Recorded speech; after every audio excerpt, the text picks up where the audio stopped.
could just as likely be a problem 50 years from now that we will find out later on down the road. We can't play the what if game.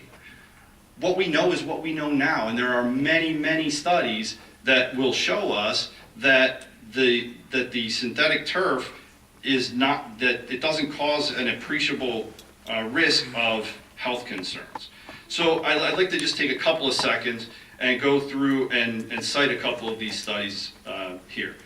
So here was a comment on the environmental and health risks of synthetic turf with crumb rubber infill. I'm just going to mention a couple that will refute some of the items that were brought to bear earlier. So this particular one is an assessment of risk of cancer posed by rubber mulch used in playgrounds.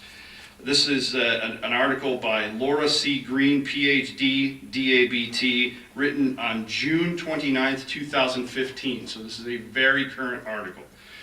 This letter was from noted toxicologist Laura C. Green, PhD, DABT. It details the evidence that leads her to conclude that rubber mulch for playgrounds and crumb rubber infill for synthetic turf fields, quote, is neither known nor reasonably expected to cause cancer and is otherwise safe for use, end quote.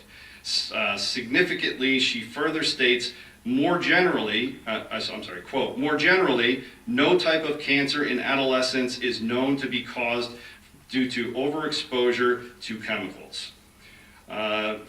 Another study that is done here is by the Robert Wood Johnson Medical School up here in New Jersey.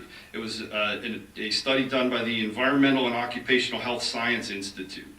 And this was the bioaccessibility and risk of exposure to metals and SVOCs in artificial turf and fill materials and fibers.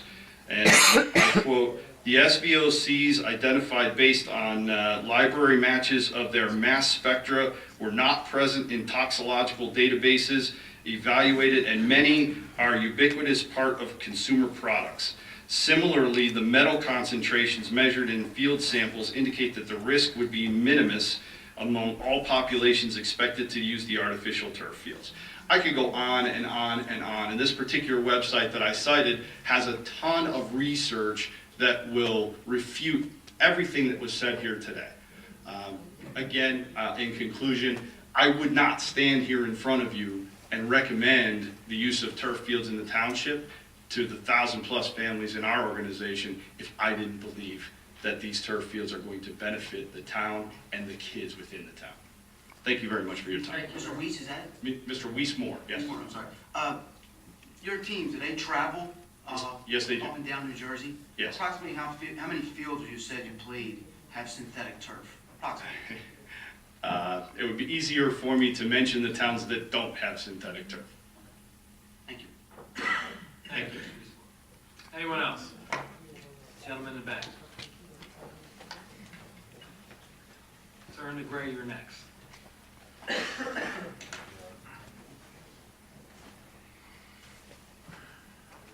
Good evening. Dave Johnson, Apple Avenue. Evening, Dave. Back on the July 13th meeting, Mr. Biancini stated, gave a rough estimate on what he felt the fields would cost. And he had it listed at $600,000 for 2 fields. With the lifespan being guessed at about 10 to 15 years, 10 years to pay off the bond, and you'd stated that an engineering firm was creating a cost-benefit analysis. Do you guys remember that, just off the top of your heads? I don't remember the exact statement. Oh, okay, but that's, I checked. recall the dollar amounts being thrown out, $600,000. Okay. Has there been the cost-benefit analysis completed? No. Can I ask why? Because it's been almost 7 The months. decision that I stated last time, Dave, you weren't here, I was live streaming. Go ahead. was that this decision is being made because it's good for the community. Okay. And it's one of those things akin to the, or like the hockey rinks, that separate this community from a lot of other communities. I believe good schools, good police department, and good youth activities are what are going to draw people to the town. I agree with you too. We do have a very good police department. Our schools are sliding, so we can't say we've got great schools anymore. We have had great schools. I myself am a teacher. We've just seen the decline. We've lost 100 points in the rankings of the You state. teach in this town? I do. Where do you teach? Timber Creek. And I understand the fact that you want to kind of make the township great, but at the same time, we have to watch our spending. Dave, I just wanted Mr. Cars to address the cost-benefit analysis at our last meeting, if you want to. Yeah, I stated that any analysis would be flawed, because we're going out and we're maintaining an entire complex at Right. Gloucester Township Community Park, which is the primary park where these fields will be located. We can't apportion off just the work that goes to those fields or the turf cutting that goes to those fields. We're sending them out to cut the entire complex. And my other point was that the real reason for this push to do the turf fields is so that these fields can recover. These fields get beat up. These fields have to be shut down for prolonged periods of time. Kids are denied the ability to play on these fields Right. because of the fact that the fields can't sustain them. They need to recoup. I agree with you with the recovery time, because I played sports growing up. The question is, with the cost analysis, can we talk to a Washington Township or another district that has those things? How much does it cost you, start to finish, and the upkeep? And how do you measure a field not being able to use? How do you Well, the measure- question becomes is, could the money be spent better? Can we look at another location and possibly build more fields? That's one thing that we're kind of looking for. But you know, I would love to put an addition on my house, but I need to live within my means. As a district, as a township, where I see that, you know, taxes are going up, and we talked about the property taxes spiraling out of control. Foreclosures left and right, because I've been actually looking at houses in the township. People are moving out because of the taxes. They don't care about fields. They want to have a roof over their heads. They want to send their kids to good schools. The schools are in decline, and the property taxes, they can't afford them. So they're moving out. I'm all for having a place for the kids to go play, but I'm also for having a roof over my kids' heads, and that's my priority. But I kind of want to go back. Was it 2.1 million for the fields? Was there an additional money from the other bond? There was. Okay. Have you contacted any turf companies to get rough ideas? That'll be done through our recreational engineer. Okay, because I went ahead and did a few of them. I contacted 3 of them. I've just kind of given you 2 here. One is Progress, which is a New Jersey company. They do a lot of local fields, a lot of college fields. And the representative that I spoke to actually knew the fields that I was talking about because he's driven past numerous times. For a not quite NFL quality, slightly about what a normal township would use, Washington Township type hours, they've got a cost of $8 to $10 a square foot, with a football field being 70,000 square feet, using slip film field. That's going to give you 140,000 hours of usage, which is a lot. Soccer's a little bit more because you have the buffer, which is 80,000 square feet, and that gives you 120,000 hours of usage. Total price for both of these, and this included installation. He knew that the field was already existing, no trees needed to be cleared or anything like that, so we knew the field. Both fields at 600,000 even, give or take. They said it'd be a little bit more because than a private field, but they have to use union labor. Lifespan is 10 years on those, 10 years plus. Then I contacted Field Turf, and they're one of the largest manufacturers in the nation that also do installation. Their cost was, and they broke it down a little bit more for me, $3.50 a square foot for the base with drainage.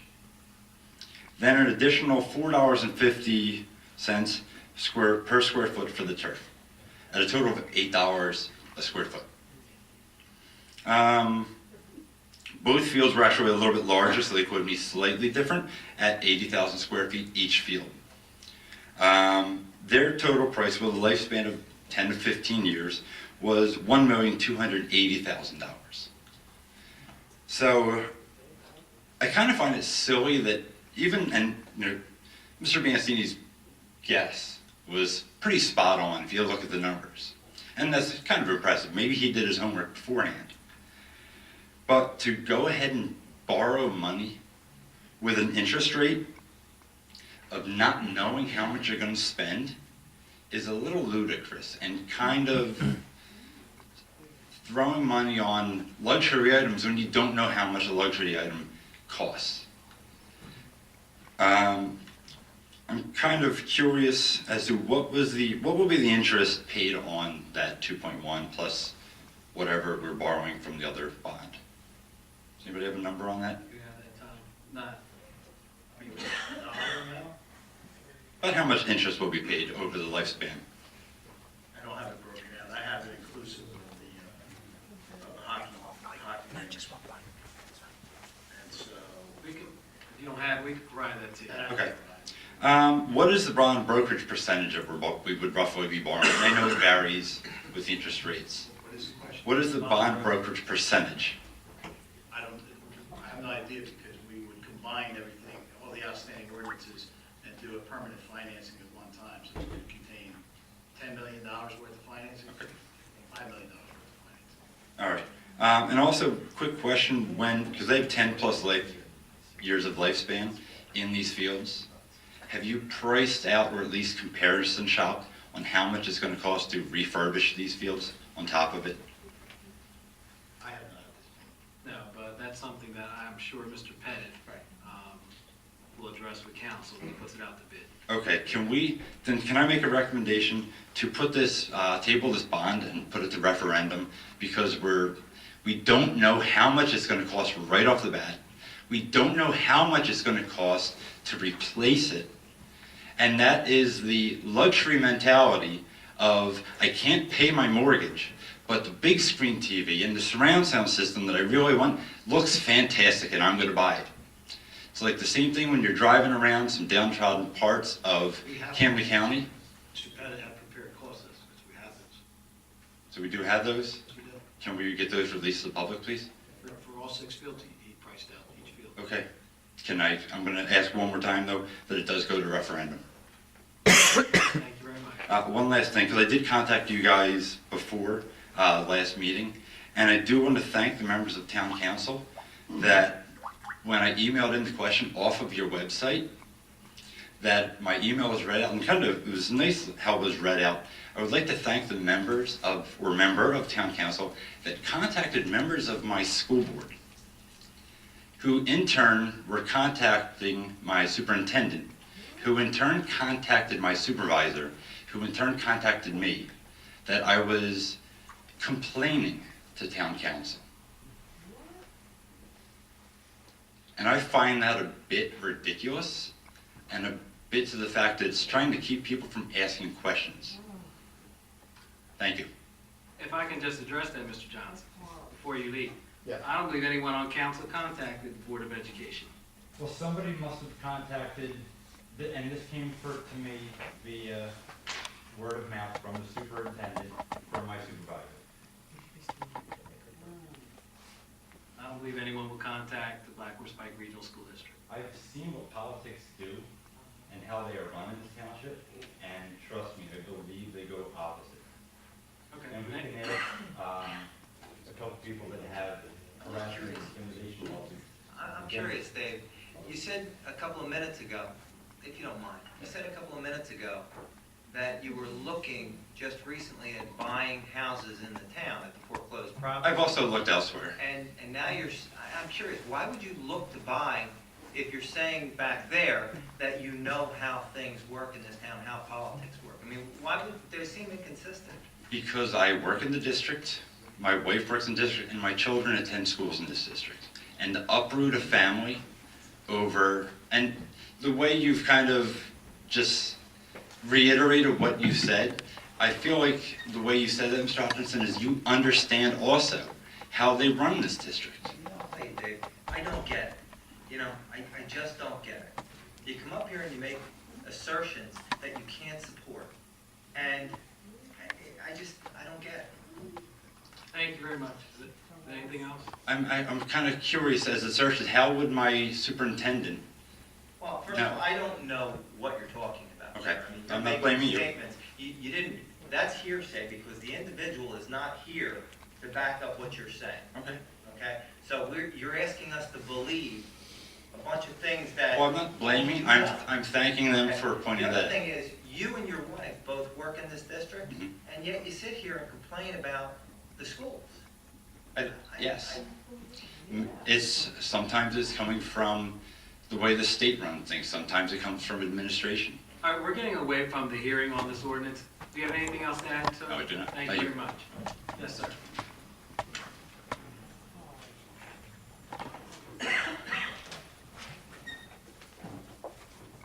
Hi, my name is Joe Baylooney. I live in Broadmoor, 9 Wingate Place, and this will be a little bit of a softball for you guys. I draw all this back and forth. I just want to say, I wear several hats. I'm the president of Gloucester Township Lacrosse.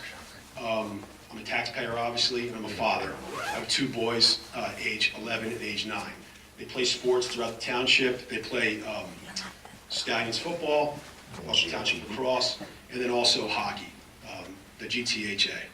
And I know that you guys, I don't know if the people up here are responsible for the rinks that you built for GTHA, but whoever did that and however you did that, you guys deserve a medal because that's fantastic. It's one of the best leagues that we have in our town, and it really adds value to our experience living in the township, and the kids love it. And I mean, every kid that I'm around, I mean, it's such a great organization, but a lot of that would not have been possible if you guys didn't build out those rinks and do a stellar job. So I just want to commend you on that, whoever made that happen.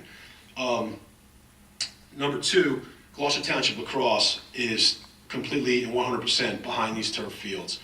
We are a growing organization. Our kids, we've doubled in size and tripled in size over the past 3 years, and eventually we're going to be as big as some of these soccer organizations and Stallions and everybody else in town. So we're trying to get our piece of the pie here as well, and we're going to need some room for our build out as an organization. So Gloucester Township Lacrosse supports the effort that you guys are making in trying to establish turf fields. Number 3, as a parent, I have 2 boys, and they played lacrosse. The older one played soccer for a couple of years. We played football. And we've been playing on enough turf fields over the past, let's say 5 to 6 years. And everywhere we go, basically, whether it's lacrosse or any other sports, over half the towns around us have these turf fields. And every time I get on one of these turf fields, I always ask myself, our town is so big and we have so many resources, we have such great organizations, why don't we have what these other towns have? And I'm really just happy, and we're happy as an organization. You guys are pushing for this. I hope it goes through. I'm not some animal. I would never put my kids in harm's way. If there was any kind of a health risk involving these fields, or if I heard some definitive facts about the vapors or whatever coming from rubber crumbs or whatever that is. So. The kids have played on it. They'll continue to play on it, whether it's going to be here or anywhere else. And just want to let you know that we're behind you on that. And also, as a taxpayer, if you're going to end up floating a bond for this and going to refinance the whole thing, it's better to do it now while rates are low, because rates are only going to go up for the next 5 years. That's all I got. Thank you. Thank you, Joe.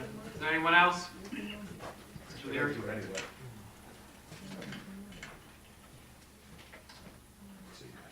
Hi, everyone. I'm Glenn Leary from Whitall Drive in Sicklerville. I am a member of the board of the Gloucester Township Stallions Midget Football Organization. I've been coaching football there for 15 years, and for those 15 years, we have been practicing over at the Hickstown Community Park. At the present time, and over the last several years, just so I heard so many different things tonight, I just want to give you some practical issues that our football organization has without having a turf field and having grass and dirt.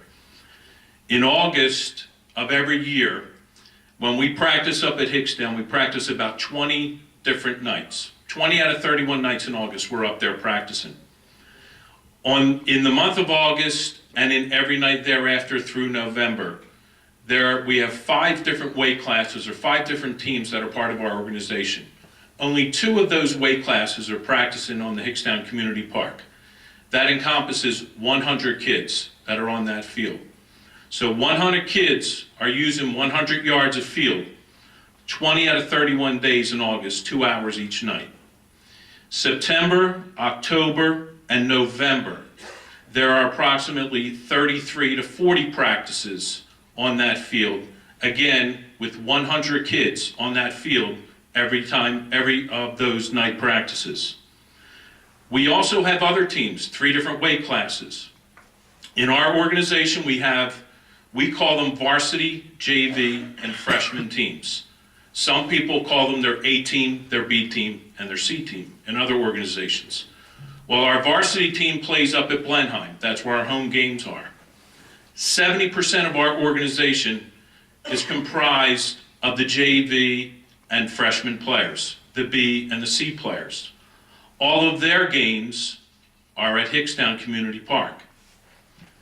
There are approximately, between all weight classes, 9 teams that encompass the JV and the freshman team.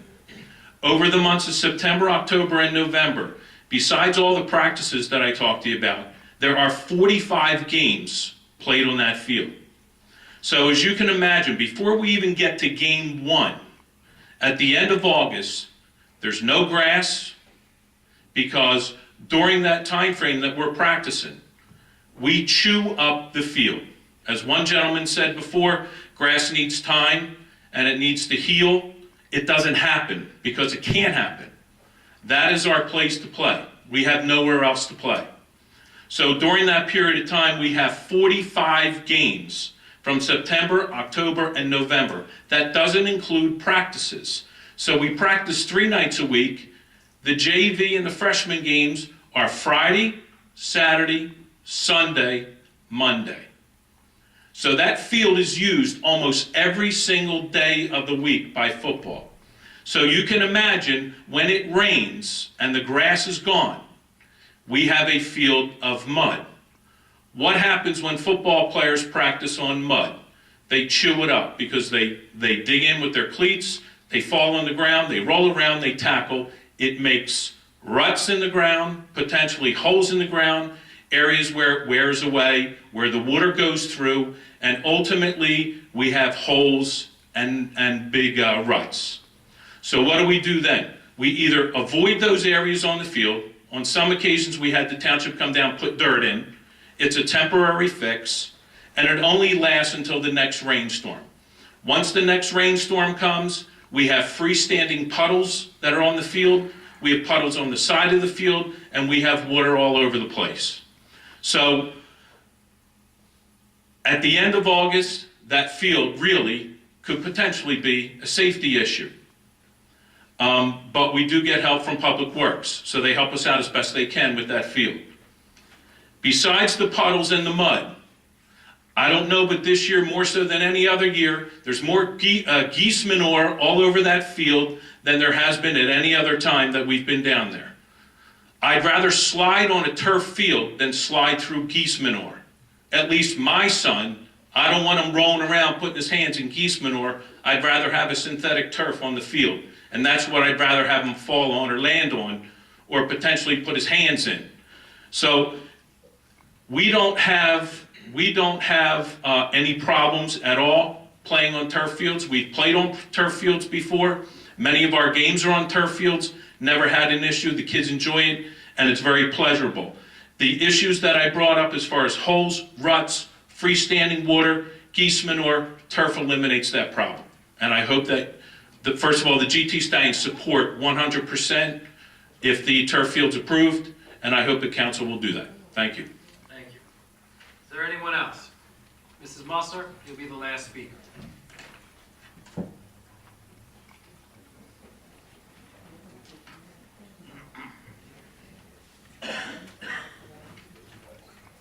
In the Musser Cameron Circle. Just a couple of questions as a follow-up to some of the other comments that were made. Regarding the, you had brought up the point, Orlando, about the EPA letter. Yes. And I think it was Dan, because I have a really hard time hearing. You need to please speak into the microphones. It's really difficult to hear. Even though I sit up close, it's hard to hear. I typically lean up when I'm going to talk, and I speak. Lean up, Dan, you're not leaning up. I can hardly hear you now. The gentleman that just spoke had the best speaking voice the entire evening. Okay. I guess my question is, I think it was brought up that, I think, Dan, you had said that Mr. Bianchini had gotten reports and had done due diligence. There was a comment during one of the workshops where Glenn, I don't know if anybody remembers it, the big white binder he referenced, he had reviewed hundreds of these reports, and he was satisfied that there was no issue with it. Now, I don't know if that was through his employment or if that was something else. Okay, You remember so, that comment? Yeah. And then I remember speaking with the, that came up during the conversation during a workshop, I think, where Mr. Pettit was here. And he was discussing the issue of not being able to find anything that was problematic with the installation of these fields. well, I mean, just like someone had said earlier, that the information could be skewed to whichever side of the issue you're on. But my bigger question is, But one of us up here has reviewed this on our own. in you addition to the many- reviewed those same reports that you said Glenn reviewed. No, just as Tracy indicated that she read a report from May 2015. Today, I think you read that? Or Last 2 weeks I've been doing my all of research. us have been reviewing this issue. Prior to tonight, we've discussed it multiple times at meetings, and we've sat and had good dialogue. Well, if this information was really discussed and this due diligence was really done, how come this information is not shared with the residents so that you can give assurances? I mean, you can't even give assurances to cost. And to make a statement, and I think to Mr. Johnson's, comments, I have to agree wholeheartedly. There are a lot of things, there are a lot of home improvements I would like to make to my home, but it's not in my budget right now. So I have to budget for things and do things as I can afford them. And to just put out a bond and say to the taxpayers, well, this is going to improve the quality of life.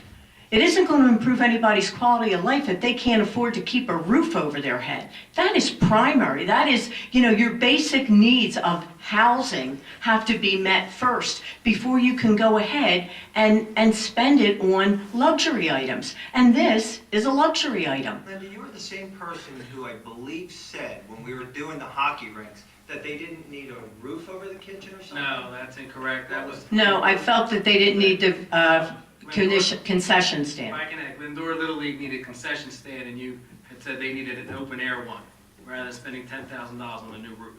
I've been on council for 11 years, Linda. I don't believe I said that, Yes, you did, Orlando. Linda. Orlando, then fine, I honestly do not believe I said that. I believe that, Linda, I'm speaking. I'll give you the floor back. I've been on council for 11 years, and you've never supported any recreational activity. that could not be the furthest thing from the truth, Okay, because I've been on here with 9 for me, Yeah, man. how did you feel about the hockey rinks? You didn't want it. You said Excuse absolutely me. no. Do not answer for me, Orlando. I did not say I did not want it. What I said was, regarding the hockey rink, I didn't feel that kind of money should have been spent on it, and it ended up going way over budget. You don't know what this is going to cost. You're not putting out a cost analysis, and you're saying, well, this is what we're going to bond, and then you're going to ask for how much it's going to cost, and then you're going to come back to the taxpayers and ask for another $2 million. Linda, I want to clarify once again. It was bid, one came in at $1.7 million, under The estimate was what? 1.9. We said that earlier. I guess you didn't hear our microphones. Just because you say You don't something, speak Linda, doesn't mean clearly it's true. into them. Just because you say something doesn't mean it's true. And just because you say something doesn't mean it's true. Mr. Officer, do you have any other questions you can address? Yes, I do. I would also like to know, we have 2 new members of council. A lot of the discussion regarding this issue had taken place prior to them becoming council members. How many of these reports have you read? Well, I haven't seen the ones that are talking about the white binder with, that Mr. Bianchini had asking about that. But I did my due diligence also. I've had discussion And when I look at the New Jersey Department of Environmental Protection, stating that there's been a lot of study, but nothing definitive ever came out saying it shouldn't be used. Or that I it think should be used. That it shouldn't be used, nothing has come out that it shouldn't be used. Then I also look at documents that come across, thankfully to other people.